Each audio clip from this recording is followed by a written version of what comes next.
Hello, everybody. This is Dr. Novak again. I think you're really going to like this video. Boy, I got some great results for you, and I'm going to show you them. Someone made a comment, said, since you have that innovative marine and you have a plenum and it is being run just by gravity, I think that was my last video that I did. I showed you how you can do that and how I'm working it. So there's about 30 fish in there, and I feed them twice a day. I feed them Tetra food. And Tetra food, okay, I know you're thinking right now, Tetra food is full of nitrates and phosphates. Yeah, what I've been feeding them is the Tetra color flakes, and that would be 1.3% phosphates. So, and plus you're going to have to add nitrates into there. But okay, you're adding 1.3% phosphates every time I feed them with this Tetra color food. Okay, it is what it is. Okay, the fish love it, and I've been using it a long time. Somebody made a comment though. They said, why don't you test the water, since you could see it flowing out of the plenum by gravity? Why don't you test the water coming out of the plenum? And then I thought, yeah, I'll go one step further. Why don't I also test the water in the aquarium?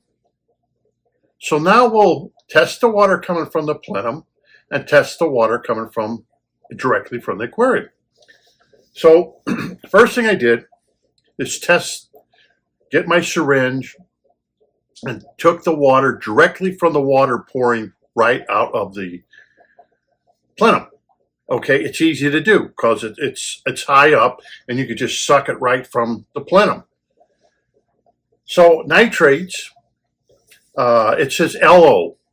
All that means is it's lower than 5 parts per million, and don't even worry about it. It's so low, the nitrates are. And then I did the phosphates coming directly from the plenum. It was 0.99. Now, I did all these tests with this test kit right here called iDip, okay? And this is a exact iDip. This test kit here is very easy to use. It's expensive, okay? I'm not going to fought around. If you're thinking it's $60, $70, if you're thinking it's $200, if you're thinking it's $300, no, I think it's more in the $400+ dollar. It's a professional test kit. It's very easy to use. I got a whole kit here, if you can see, of tests, and this was over $400 for that, but I got it on sale, I think like $250, so I bought it because that's a good sale. Anyhow, I use it professionally, okay, when I go out to lakes and ponds and stuff like that. It's very easy. That's why I got it. And I test a lot for nitrates and phosphates and things like that out professionally. So using this for the home aquarium, it's a piece of cake. And I tested this, like let's say I tested nitrates against a handheld colorimeter from Hanna, and it's a marine one, nitrate marine one. And did you know the nitrate, they read the same? Same as the phosphates, they read the same. And I know Innovative Marine told people, they told me that, oh, you can't use the Innovative Marine nitrate one, you got to have the freshwater one. Well, I did a comparison with the two test kits, and they came out the same. I think maybe they were like 0.1 or 0.2 off. I mean, as far as like if you're reading your nitrates, it was like, I'm not going to worry about something like that if they're off by 0.2 parts per million. That doesn't mean anything to me. But anyhow, they read the same for all purposes. They both matched up, even though it says marine on it. So I was right. You can use it for freshwater. It's accurate. It's accurate enough for what we want to do with it. And so is the phosphates match up with this one. So I have no qualms. So anyhow, I decided, okay, after I did directly from the thing, I thought, wow, it says low, that means under 5 parts per million. And the phosphates were, I think, 0.99, which is good. It could be lower, but it is what it is. Okay. Because I have a little bit of algae in the tank, and I thought, why do I have algae? Well, if I got 0.99 phosphates, then I'm going to have some algae. Okay, you can have some algae. It may take a while to get rid of that algae because phosphates are a food source for plants along with nitrates. And you got to get phosphates as low as you can. You can still have algae, even if you have very, very low nitrates. So I thought, well, I'll do the tank. So when I did the tank, I got low again in the tank for nitrates. And I thought, well, that's pretty good. The nitrates are low, but I just have some algae. So I thought, I'm going to do a phosphate test kit. Okay. That was, I think, 1.1 parts per million. So actually, the aquarium is reading higher than what the plenum is pouring out of it. So that goes to show you, one, that the plenum is working, because the phosphates are just a little bit higher, 1.1 part per million. So that would be a reason why you're having algae.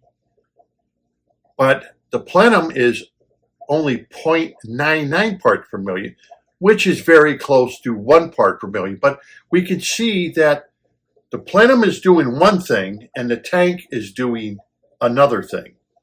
Okay, we have a little higher in the tank than what the plenum is pouring out. So the plenum is doing its job. For the substrate, it's about, I'm going to say 3.5 inches at least, the substrate in that aquarium. It's a mixture of gravel. It's got some like aqua balls in it, aqua soil. You know, it's the little round black, what they call aqua soil. It comes by different makers. You can use it for a tank for if you want for plants. That's what it's made for. So it's got some of that in there mixed up, and it's got some sand. So if you stir it up, you'll see sand coming up. It also has mixed in there some kitty litter. So you got 4 different substrates or substance, and I'm just mixed them all together, okay, so to make one substrate. And that's a substrate in there because it's small, and that's what I had. So I mixed it with all that. So if you do go into the tank and move your hand around, you'll see the sand particles are the first thing that will come up and start floating around until they finally settle back down again. But I thought I would make a video of it just to show you that the plenum is working, but in the tank itself, you may get a different reading, but the tank is doing its job because it's a balancing act of how water goes through the plenum to take care of your nitrates and phosphates and how fast they're being produced in the aquarium. Now, I had just fed those fish, I'm going to say hour and a half ago I fed them with Tetra, which we know, it says right there, 1.3%, so we know I added phosphates into the aquarium. It doesn't really say nitrates, but I'm sure it's Tetra. I'm sure it must have some nitrates in it, though they do not state nitrates at all. But phosphates, they do. So we know that the aquarium itself, maybe if I waited 24 hours without feeding them, the phosphate level may start dropping. I don't know. I just wanted to test because someone made a comment about it. And when I found that out, I thought, wow, they're different. What's coming out of the plenum is lower than, but it's not 1.1, okay, It's a little bit lower, so it is doing its job. A lot of people say, oh, it's not doing its job. Yes, it is doing its job, but it's doing it very slowly of getting rid of phosphates. So you think about it, the plenum is taking away the nitrates and it's taking away the phosphates, but the phosphates are being taken away slower than what the nitrates are being taken away, but it is doing its job. And then all of a sudden you put more phosphates in there, you can kind of understand where it's not balanced. Like I'm not getting 0.99 out of the plenum and 0.99 in aquarium. It doesn't work that way. It takes time for, I bet you if I didn't feed them and let it go maybe a day or two, maybe we would wind up with 0.99 or less in the aquarium and in the plenum. But so you can see how you, and a lot of people, I tell them that, you can see how you can overload your aquarium just by adding fish food. And how efficient is the plenum working to take care of the insalts that we have just put into our aquarium? But this is proof that the plenum is working, it is doing its job. But this is where hobbyists get messed up. They think, well, it should do it faster. Well, it can't do it faster because you're depending on bacteria, just like in Mother Nature, to do a job, and you're the one polluting it. You get what I'm saying? It's only going to work so fast. And because I do have a lot of people say, oh, it's not working, it's not doing it. It is doing its job, but it's just not doing it fast enough, and therefore the hobbyist gets anxious and says, oh, it's not working. Well, of course it's not working, but the test I just showed you shows, yes, it is working. It literally is taking the phosphates and nitrates out of the aquarium, but not as fast as maybe you would like it to be taking it out. And then you pound in more phosphate and nitrates every time you feed, and then the fish poop all those nitrates and phosphates out, and now you have them free floating in the aquarium for your plants to use if, now here's the big if the plants could utilize it. And the problem is I have plants in the aquarium, I don't have CO2 in that aquarium. So that makes a big difference on how your plants are going to utilize the nitrates and phosphates that are in the aquarium. So, you know, I don't know what to tell you. We can see that the plants, even though I have plants in there, the nitrates are higher in the aquarium body than what's coming out of the plenum. But I keep feeding them. So I keep adding more phosphates into the aquarium. Therefore, I have algae because phosphates are the limiting factor. So, you know, I think it's a 7-to-1 ratio. So if you only have 1.1 parts per million of phosphates, you don't need much in nitrates to throw everything off and you start getting algae. That's, you know, I mean, this is a science of how a plenum works.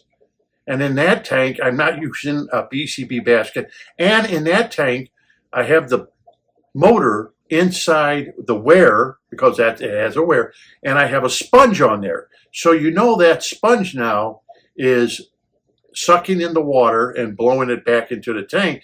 You know that sponge is also acting as a filter. It's acting like what? A sponge filter, because I utilize that because I noticed that snails were in there and they got jammed up in the motor and jammed the motor up because it would suck in the snails.